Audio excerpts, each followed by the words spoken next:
Hello, this is Jasmine, and this organization's Helping the World channel. We are going to start a new series where we do bring on guests or people from other organizations to talk about their organization, what they do, how they help the community, and basically just to shine some spotlight on local, small organizations around the area. So if you guys are interested, please keep on watching, and let's get into the video. So this is going to be like the first episode where we introduce new people and their organizations. And today we have Stephanie, and I'll let Stephanie introduce herself. Okay, my name is Stephanie Rivera. I'm a UC student. I'm a double major in international affairs and journalism. And I have an organization called Dreamers United We Stand. So where can they find your organization? You can find it on Instagram at Dreamers United We Stand and also on Facebook. Oh, how did you come about with the organization? Like, what made you want to start it?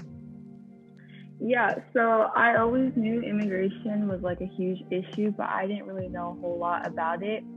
And so I did an internship over the summer with a law firm. And so I was the researcher. Mm-hmm. So I began to research different countries for them. And that's when I realized it was like such a huge problem.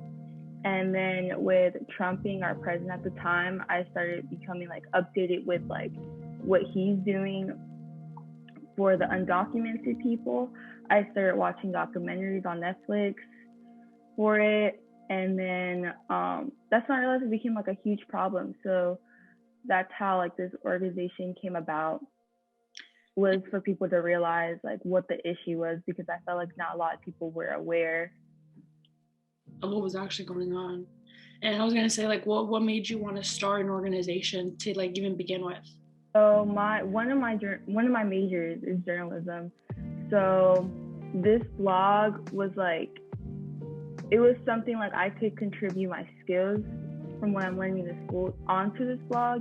Mm-hmm. And I figured that if I started like a blog, that when people read these stories, they would like understand like that it's not what the media like puts them as, that this is actually how they are. Because when I watched those documentaries, like I didn't know a lot of stuff, so I wanted people to feel how I felt when I watched them. Mm. And like how did you start like learning about it, or what would you recommend like I guess people to start learning into if they wanted to like learn more about it? Yeah, I recommend just like watching documentaries on Netflix. Like Immigration Nation's a really good one, and there's another one, I can't remember the name, but I'm pretty sure Selena Gomez like directed it. I can't remember the name, but they're both on Netflix, and those documentaries really like help open your eyes. When did you actually start your organization? I started over the summer, so summer 2020, and then I went on a brief break just because school got a lot, and so now I'm hoping to like restart it again and go from where I left off on. And like where do you want to go with the organization, or where do you like want to see it going in the future? Yeah, so right now I'm creating a blog. So once the blog is created, I hope that like once people like check it out more, that I can create more stories and start actually doing like activist stuff for it, hopefully. Mm-hmm. And I was gonna say, like, what is your purpose with the organization? Like, what do you like hope to achieve with the organization in the future?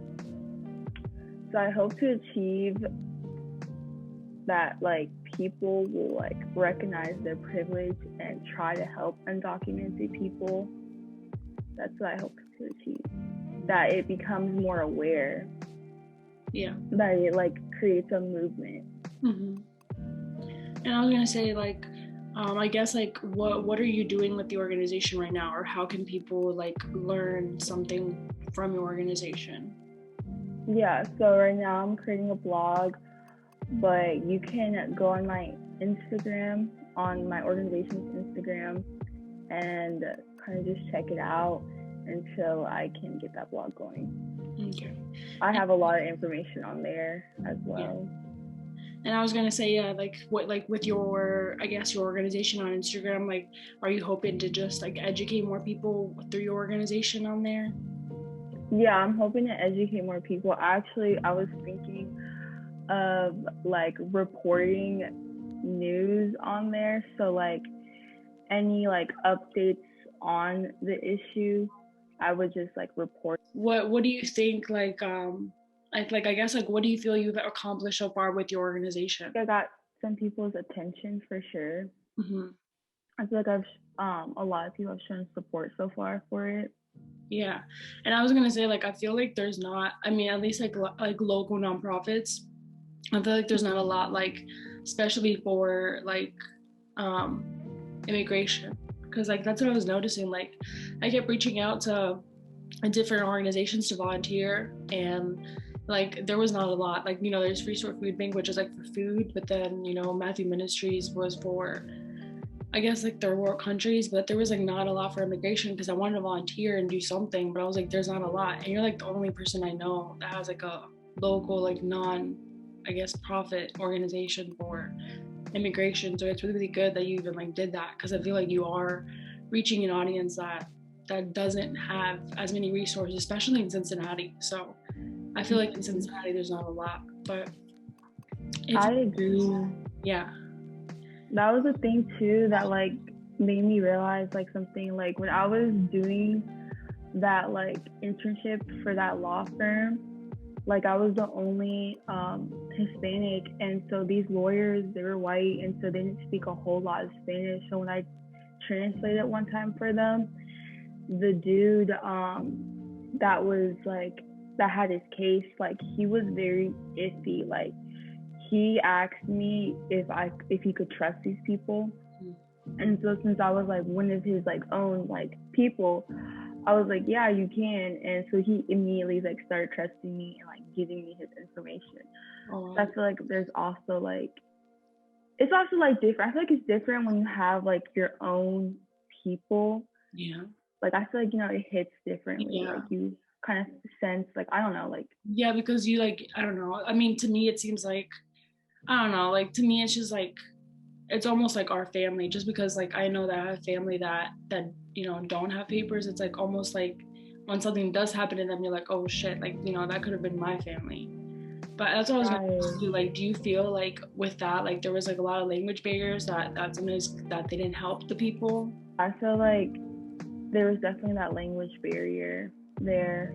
So like I feel like I don't know. That's also what made me want to be like an immigration lawyer. It's like seeing that like how safe he felt with me because I was like one of his own. I feel like that's also like a problem. I feel like not a lot of Hispanics do speak on the issue because like they're afraid or something. Well, if you could just tell people where they can follow your organization, I guess your future stuff that you are planning to come out with, so they know where to follow you. Instagram is Dreamers United We Stand _ and then on Facebook it's just Dreamers United We Stand. Okay, and then I'll link everything in the link so you guys can go follow her.